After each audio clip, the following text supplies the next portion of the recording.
Hey, what's up everybody? It's Dan Pickett, co-founder at Launch Academy, here to bring you one of our final episodes of the HTML show. And we're really coming around the corner here. What we're going to do is kind of round things out with one larger project, more practical project, where we're going to essentially design, implement a real world design of the page that is going to be publicly accessible for this show.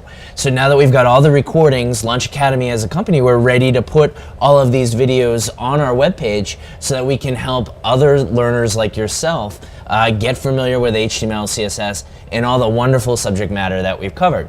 So, in order to do that, I need your help. We're going to code it together, and we're going to work through the incorporation of a very popular web framework known as Foundation. And Foundation is going to help us with some of the shortcuts and responsiveness that we want to introduce as part of our design here, mainly with the sort of handling of the responsive grid that shows all of the episodes. So we're going to approach this problem in this project in the same way that we approach our responsive resume, with the exception that we're actually going to use the Foundation framework. So we're going to spend today's episode getting set up with Foundation, maybe covering some of the fundamentals, and then we're going to just continue on with that mobile first approach in integrating this design into HTML. And when we're done, we'll do it again for the video detail page, which has also been designed. And this is going to be a variant of the same page, but it's basically going to put a video front and center and have a few show notes at the bottom, as well as some social media sharing links as well. So stay tuned. It'll probably take us a few episodes, but this is the real good stuff. This is the real practical application of everything that we've been teaching today. So I hope you're still hanging out with me. I hope you're still following along in the Slack chat. Thanks to Nathan for sharing some awesome examples of work. I just hope that you'll join in on the conversation on Slack and help us out there too. Learning to code is better when you do it together. I know it sounds like cliche, but it's totally true. It's a social sport. Let's make it happen. All right, cool. So let's start with our integration of the video index, I'm going to call this. And this is the listing of all the videos for the HTML show episode. And when I start a new project, I'm always thinking about what things I need to consider from a holistic standpoint and where complexity is going to really get me in trouble. So the first thing that I see a centered, large font sort of headline that we're going to have to handle for and make sure that that looks good. We have an image that's probably going to stretch. We're not going to focus too much on this in these episodes. That might be some of the premium content that we have coming out. And then really the meat of the complexity is building a mobile friendly design and a desktop friendly design for this listing of shows. And we call this a block grid, where essentially if you've used an e-commerce store or anything that sort of lists out a series of like items, there's this grid that needs to essentially fold into one column of listings. And for larger displays, it needs to go beyond into 3 or 4 columns of listings. Well, thankfully, the Foundation framework helps us get there. So I just want to talk a little bit about Foundation before we download and get it started. But Foundation is similar to another framework that's been popularized by Twitter called Bootstrap. And essentially, these frameworks just make it super easy to handle common patterns and practices that we use as front-end developers. And we can explore all of these wonderful features in the Foundation docs. Like any good open source framework, any great library, Foundation has fantastic documentation, and it really can dive into all of the wonderful things that it can do. Today, we're going to be focused on incorporating the grid system. And I'm going to talk through, as we go through, the grid system and how that works. But you should definitely take some time and explore some of the other features of the Foundation framework. It's literally packed with time-saving techniques and time-saving patterns, and it makes it really easy to create an aesthetically pleasing website. So now that you've gotten real comfortable with HTML and CSS and even media queries and responsive design, you can stand on the shoulders of giants here with the Foundation open source framework. Use it and become a master of it. It's going to save you a tremendous amount of time, and it's also going to ensure that as long as you use it properly, that your designs are going to look great across multiple browsers. Remember, we spoke about how browser compatibility is a huge issue as front-end developers.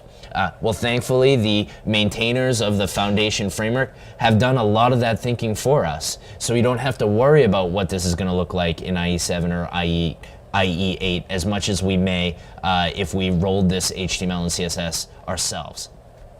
All right, so we talked about our sort of a broad overview of Foundation and what that looks like and what we can use it for. Let's get it downloaded and incorporated into our new project. So I'm going to go to the Getting Started tab. And one thing to note here is that the design is going to change over time of this site. So my clicking through here might change at the time of this recording. This is the current design. So just keep in mind that not all the links will always be the same. But I'm going to go ahead and I'm going to get started. And I want to do Foundation for sites. Foundation has a few different offerings, including email templates. We're talking about building for sites here. And we're going to download it.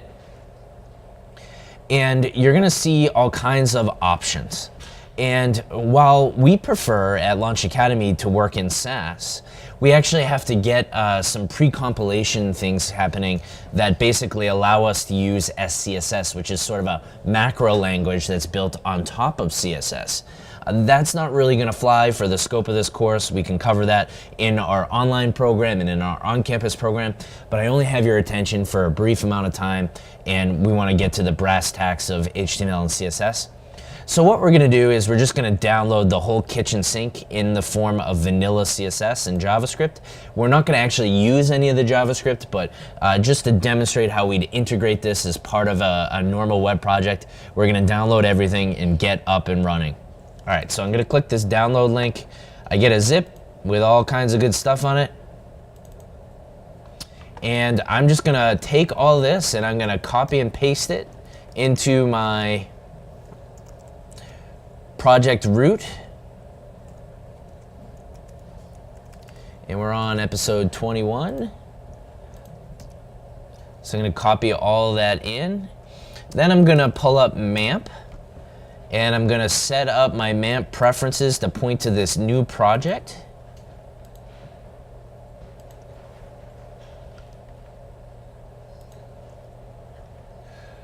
Boom.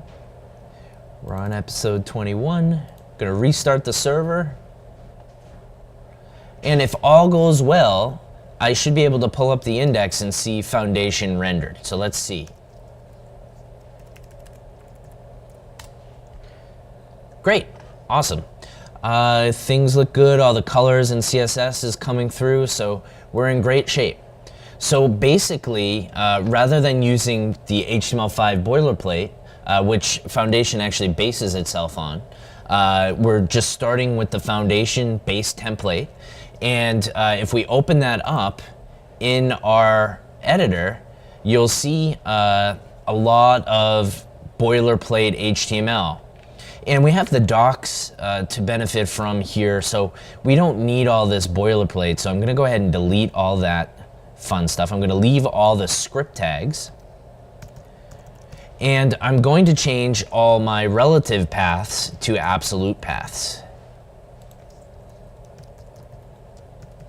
And thankfully, Foundation already sets our viewport for us, already sets our user agent compatibility. If some of this markup is not familiar to you, I suggest you go back to some of the earlier episodes, particularly the one where we cover the HTML5 boilerplate, and that will help you become a little more comfortable with some of the markup that we have going here. But essentially, we're ready to start thinking about our design and integrating our design. And because our system that we have developed is already sort of accounted for this navigation bar, I'm actually going to start with our image and our big headline here. And I'm not going to worry too much about the font just because I have to bring in proprietary files. So we're just gonna assume that I'm working through matching the fonts of our design here. And we're just gonna try to match the colors and the white space as best we can as we work through this project. And my objective for today is to get a mobile first design sort of completed for the listing up top and for the catalog of episodes that we see below, and hopefully the load more button as well. Great, all right, so let's get started. So the first thing we wanna do is we wanna get this gray gutter actually working. So if you go to the launchacademy.com website, you'll see that we've got sort of this nice sort of gutter going with a default background color. So we're gonna want to essentially handle for that. So we wanna make sure we have the right color. So I'm going to get the background color for this page and make sure I've got that in a comment. So I'm just gonna create a new, well, I think app.css is blank, so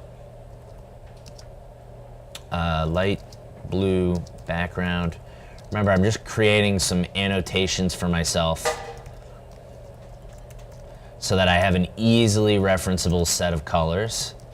And I'm gonna also snag the color of our headlines here using Chrome Inspector.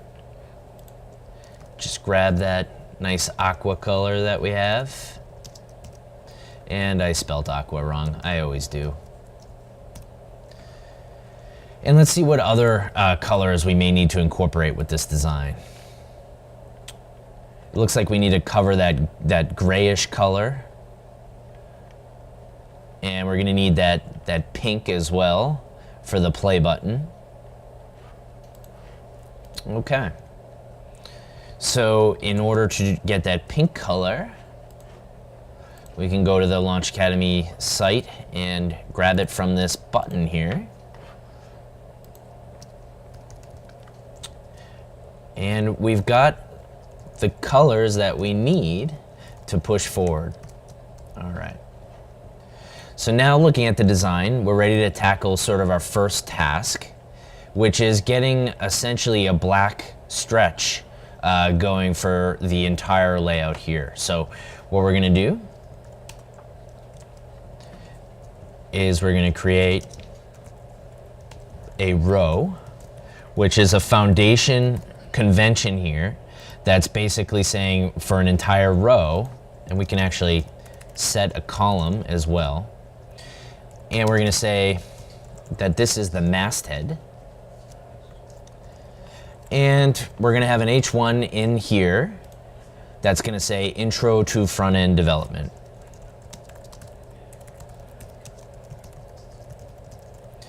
And we might have an H2 that says with Launch Academy co-founder Dan Pickett. All right. So we've got the markup that we want to essentially reflect this element. And granted, there's a background image that we'd set with CSS. I don't have the raw image today, so we're just gonna kind of roll with a black background for right now. And let's actually see how this renders. Okay, so we've only sort of just started to scratch the surface of our design, so we wanna make sure that we modify both our background and our color for this masthead ID. And remember that IDs need to be unique on a page. There can only be one, but it's the most efficient selector in the CSS repertoire. So let's see how that looks. Masthead, masthead.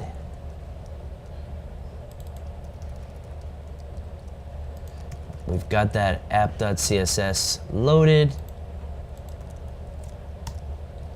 So that CSS did not apply. Why did that not apply? Well, let's make sure that we've got the right reference. We don't.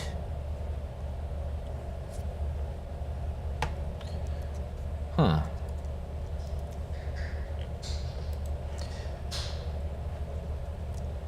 Make sure we're working in the right file here. Okay, we're gonna restart the server, try to figure out what's going on. So essentially the web server is telling me that this new edition of CSS that we've introduced has not been loaded. So just a restart will hopefully set things right. Looks like it did.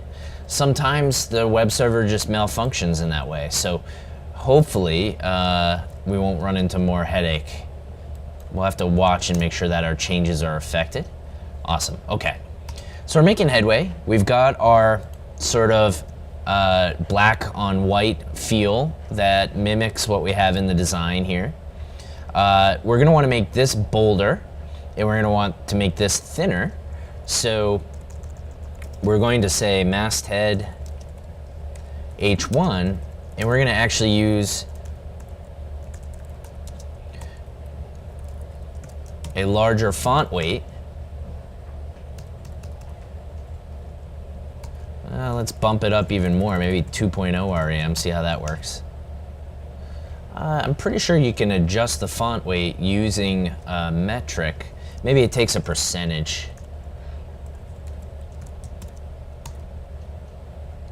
Again, our server not changing with us could be biting us. Let's find out what's going on here. No, it looks like that's okay. So we're gonna say adjust font weight CSS. We're gonna look for an MDN listing, we do. Forget the metrics that we can use here. It looks like it's just a numeric value, not a percentage or REM basis. So we'll set it to 200, see how that renders. That's not enough. That's better. And granted, keep in mind that this is gonna change as we adjust the font. So every font is gonna have sort of a relative difference in font weight and how bold a bold actually looks. Okay, we're gonna need to text align center. And we're gonna adjust the padding to basically be about 4 REMs on the top and 0 on the, so that's shaping up. We wanna actually really exaggerate that padding. And don't forget, we do wanna be using a mobile first design, so I'm gonna set this display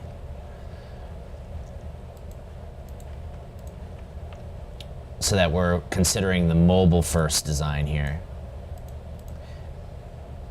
So we'll use an iPhone 6.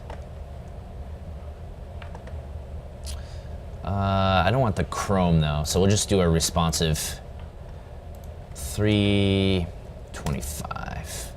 So you can already start to see how that amount of padding is probably not great for a mobile device. So we're practicing mobile first design, so we'll backtrack this out a bit. That makes it a little more manageable. Great. We probably want to introduce a little bit of left padding here so that there's a little white space to the left and the right. So let's just do 0.5 REM.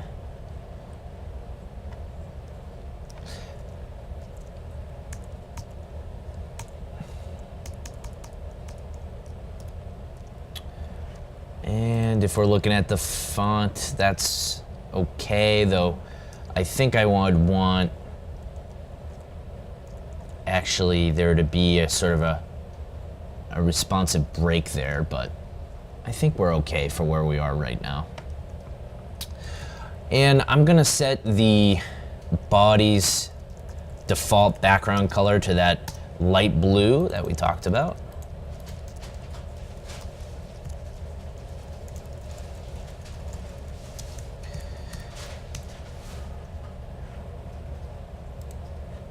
So we're kind of done with that section from a mobile view design standpoint. So now we're gonna take a look at the overview here. And we're gonna use an H3. We're gonna use a new row.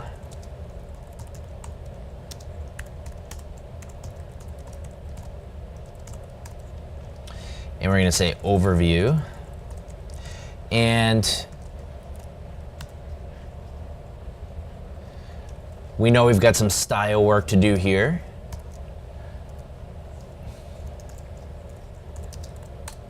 So the first thing is we want the color to be that aqua color. And then we want there to be a subtle border on the bottom.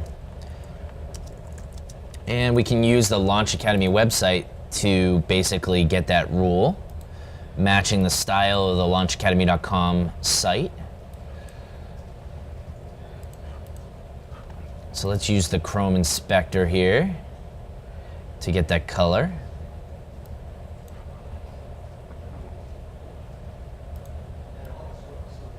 I'm looking for a border bottom here.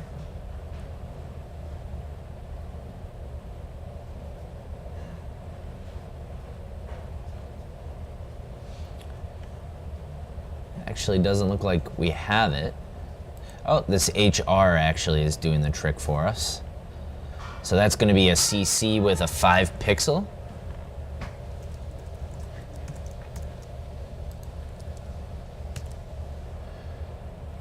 And we want to text align that to center. And we're going to set a margin of 0.5 REM horizontal, vertically, and maybe 1 REM otherwise. So that's pretty close to the design.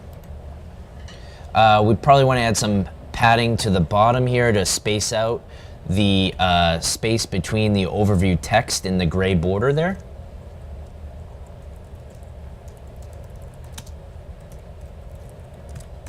And we're going to exaggerate this margin a little bit to make that border a little more contracted to the text. That's pretty solid. Looks in line with what we have there. Awesome. Okay, I do want to make that overview just a little bit more heavy in font weight. So I'm going to add a 300 measurement to that. That's not enough. Let's try 600. There we go.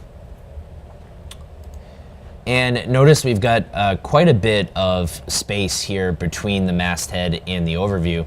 And I'm actually going to define that margin on the masthead itself. So that way, no matter what goes underneath the masthead, there's still enough appropriate margin on the bottom there. So we're going to do 2 REMs. And that moves it down nicely. All right. So we're chugging right along here. All right, so now we just need some lorem ipsum text that kind of describes the overview. And we can always get the copy from marketing later. Really what we're trying to achieve is the design here as we lay this out. And we want to match the text according to the design. And again, we can use the Launch Academy website to get a feel for that. Normally, I'd have to pull up this design in Photoshop or the open source tool GIMP, but because we already have sort of a working style guide, we can move a lot quicker this way.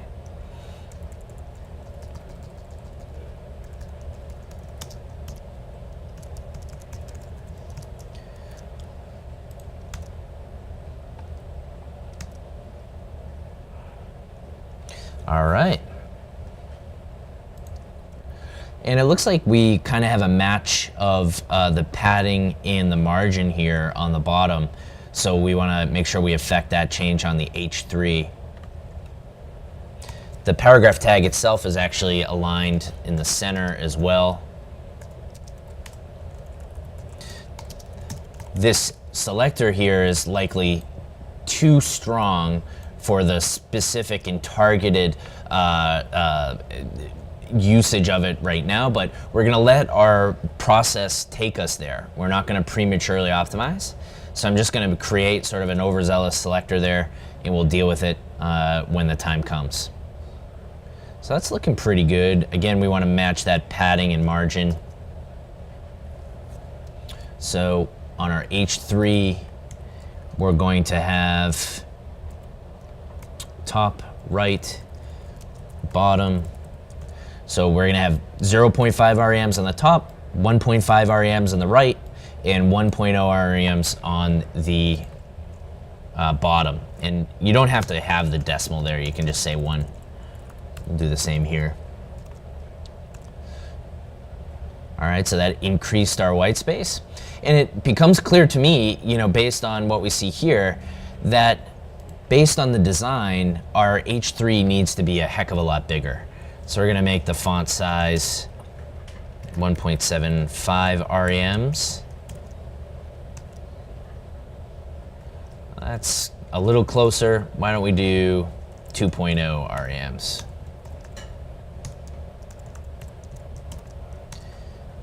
I like that. All right, so that's looking pretty solid. So ready to dive into the responsive grid. And this is really where the foundation framework is gonna shine for us. So essentially the way that foundation in grids work is you divide the screen up into columns. And all of those columns, like you see here, are essentially kind of give you a framework for how page real estate is divided up amongst visual elements. So you see here we've got a row of 4 elements that take up roughly 25% of the screen real estate. They're all equally distributed. And if I adjust this approach, notice how on a mobile screen, only 1 item shows up per row. And as we expand the width, we get actually, where'd it go? 4 items per row. And this is known as a block grid, really common in an e-commerce pattern or in an episode listing like we're doing here. So thankfully, Foundation has done a lot of wonderful work for us in making this super easy to use. So if we go to the documentation and we go and we look for the grid system and we look for block grid, we can see how we can basically specify for smaller devices, aka mobile devices, we're only going to have 1 item per row. But for larger devices, we can actually display, the design calls for actually 3 per row. So using this grid system, we're going to be able to allocate screen real estate based on the responsive nature of our device. So if we're on a mobile screen, we'll only show 1 episode at a time. If we're on a desktop display, we'll show 3 episodes at a time. Cool. Okay, so let's get into it. So the first thing I'm going to do is I'm just going to get one of these looking solid on a mobile display, and then I'm going to duplicate that to basically get the 3 per row paradigm going. So I'm going to start a new row.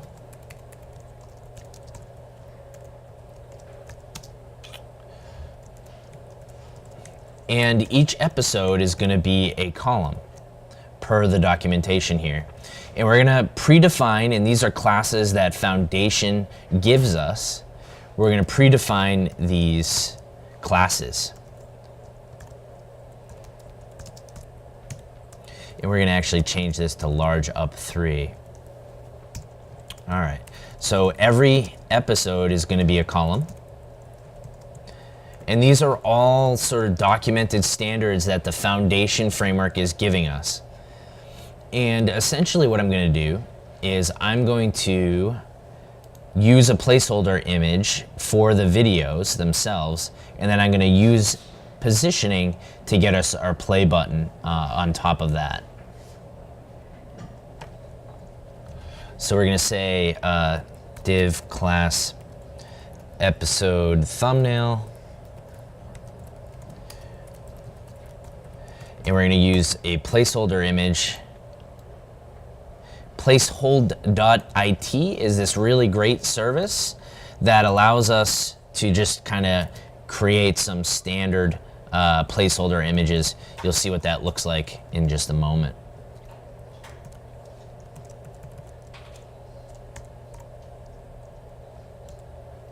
And what I'm doing here is I'm just imagining the semantic outline of what I'm trying to accomplish here.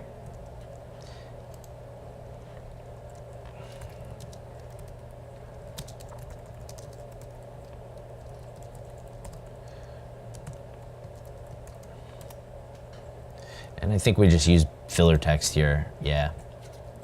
Lorem ipsum. All right. So I've got the semantic makeup of what I want to render here. We've also got this timestamp that we've got to make mention of. So we'll call this a timestamp. And essentially I've used just semantic markup to represent the components of each of these episode list items. So here we'll just throw in some 01, 10, 54. And this is gonna obviously render like kind of crap, but that's okay, because right now we're just using the HTML, right? So now we're gonna make this look pretty using CSS. Okay, so the first thing that we wanna do is we wanna get this icon rendering on top of the placeholder image. And we're dealing with a little bit more of a rectangular aspect ratio for the episode. So rather than it be 300 by 300, a direct square, I'm gonna make it 300 by 200 in height. That looks a little more true to the design. And we want to essentially have a little icon that shows up. So we're gonna use Font Awesome for that. Actually, Foundation comes with some icons that we may want to use instead. So let's just take a look. They may have removed that from it in the latest version.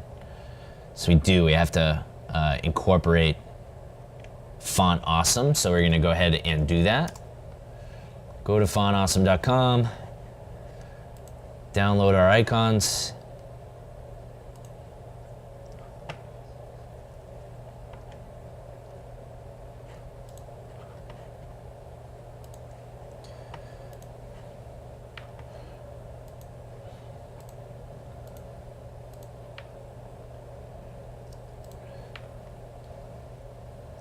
And we're just gonna take our Font Awesome CSS and our fonts and move them into this episode listing. So we're gonna create a vendor directory, throw our Font Awesome file in there, and then we're gonna move our fonts into a similar setup.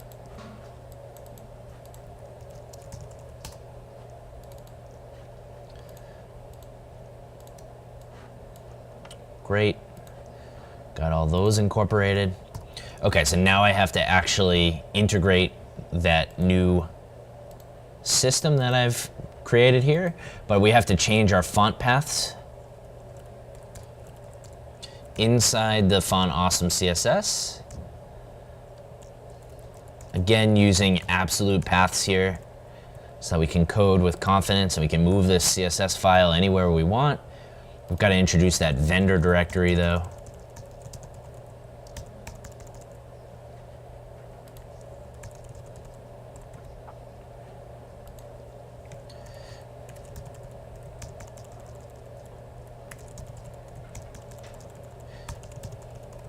All right. So now we just incorporate the CSS using another link element.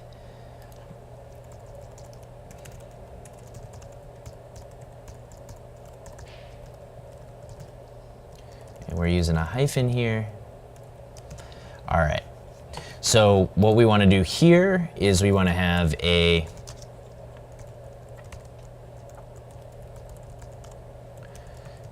div that has the icon we're looking for. I think it's just FA play. See how that renders. And if we've set up Font Awesome properly, that play icon renders, but remember we want it inside the placeholder. We also want it pink and a little translucent. So we've got some work to do there. So let's go ahead and get that done. So the first thing that we want to do is we want to set relative positioning for the episode thumbnail itself. So we're going to do that.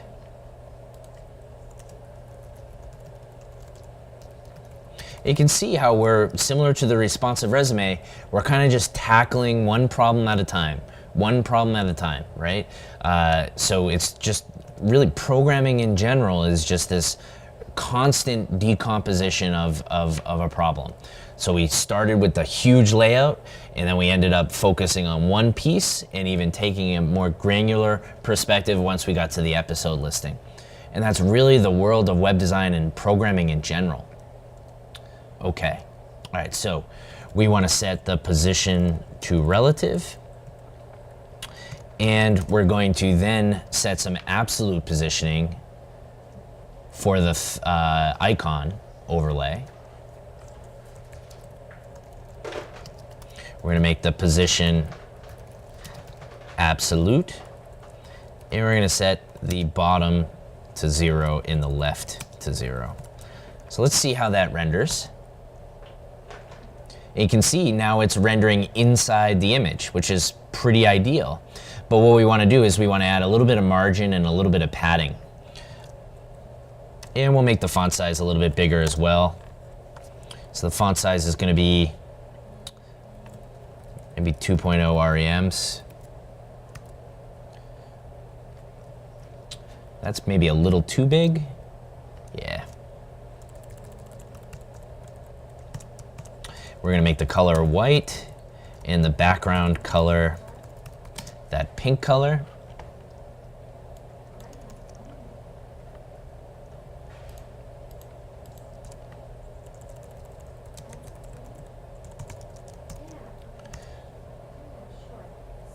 Interesting. Now we're pushed over to the left.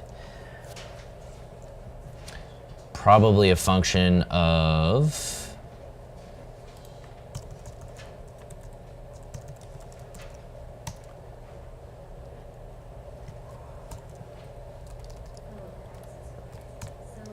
so let's set some margin left. See how that does. See, now it's starting to shape up. Now we're getting closer to that positioning. So the first thing we probably want to do is set the width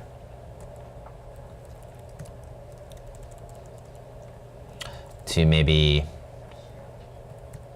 we want to text align center. See how that renders. That's probably too big. So we go back to maybe like a 50 pixel.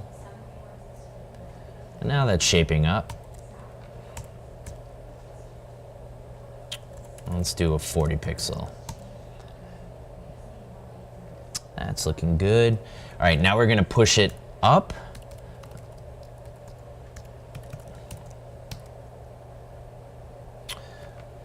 So see here, we're using relative positioning to push that element on top of the image.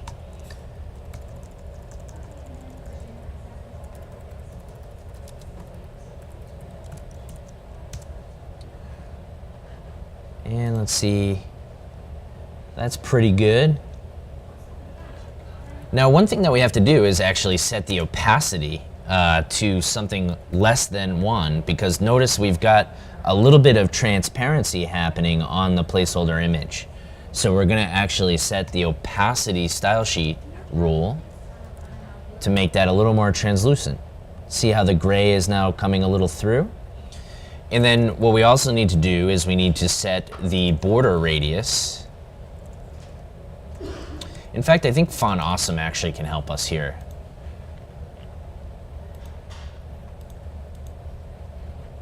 So going into the documentation, I think there's a way to get a round look to these.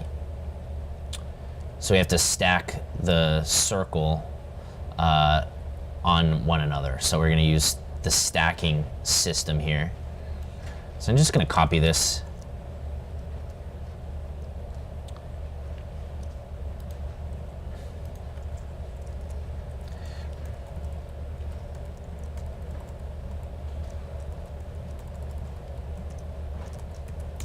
And we'll change this to FA play.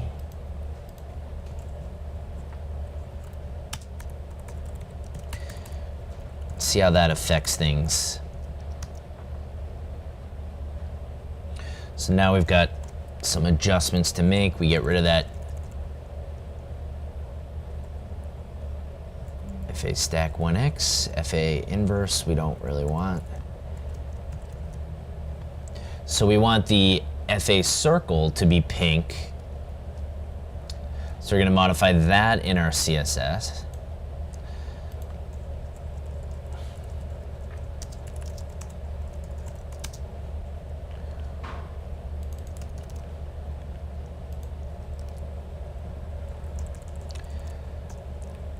And it actually looks like the circle is translucent, but not the play button.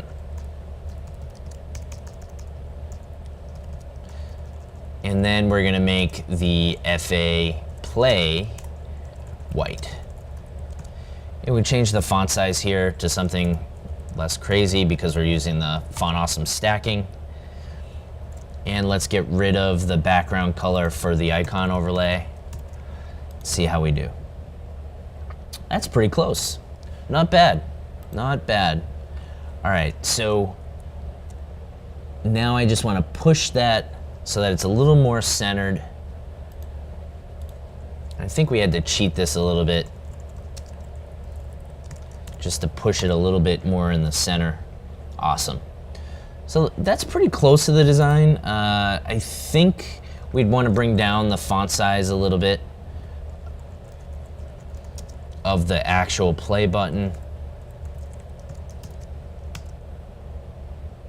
That's probably too small.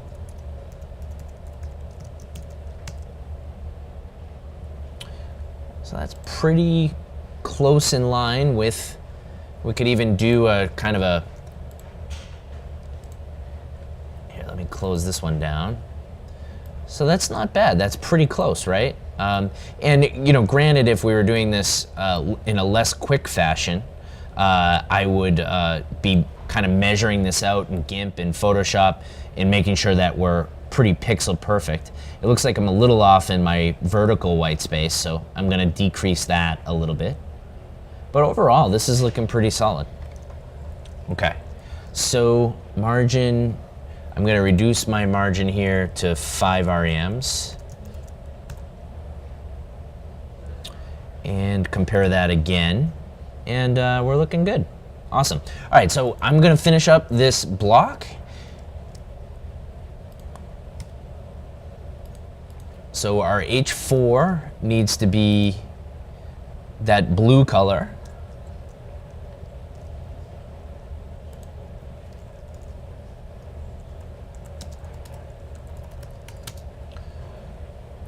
It's gonna be the same color as that H3.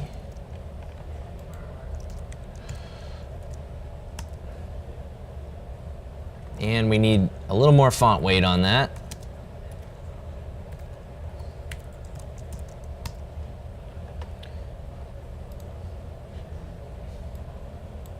We need some white space.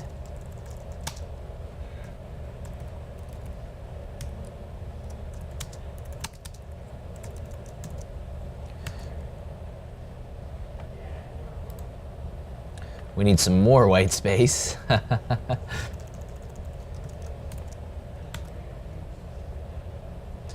That's looking better. Maybe even 0.6. All right. So that's looking good. But remember we had that overzealous text align center?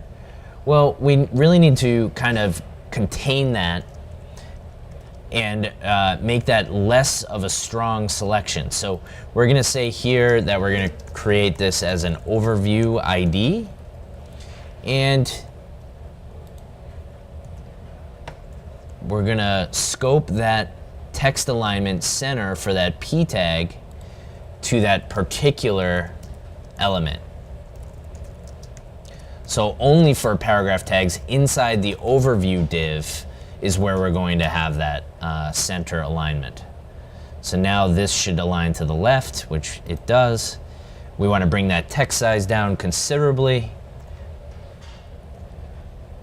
So in our episode We'll just call this an episode, right?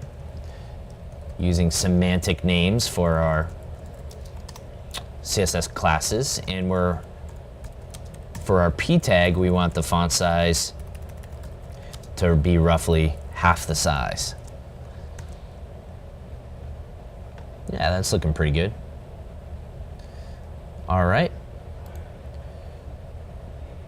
Looks like the font weight needs to come up a little bit.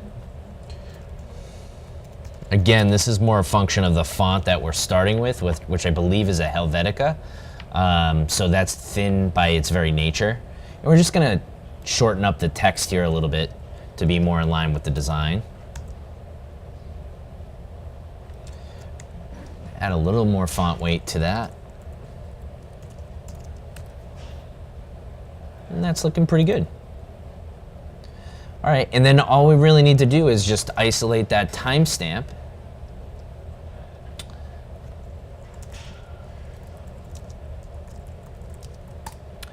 And that's got to be bold, which probably means we've actually got to make it pretty bold. That's not nearly bold enough.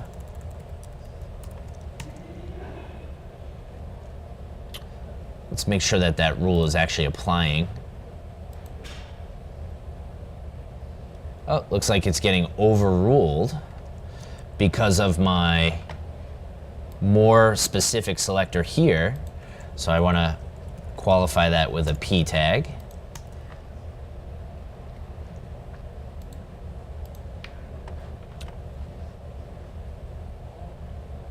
Oh, I think it actually has to be under 1,000.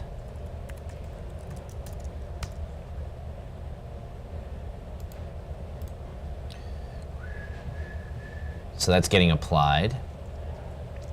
We'll make the color a little more of a stronger gray.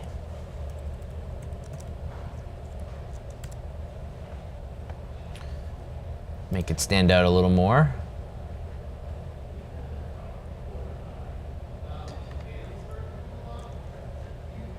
And there we go. So now what we can do, now that we've got sort of this standardized style, now we can essentially copy this 3 times and ensure that Foundation is doing the wonderful work of folding these episodes for us.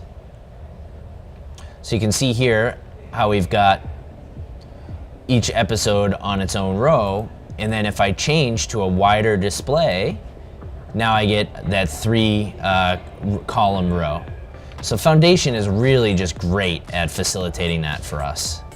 So you can see how as our display width changes, the behavior of our page changes. Cool, so join us next time as we now adapt a more beautiful desktop display for this page and move on to the page detail. Awesome, see you then.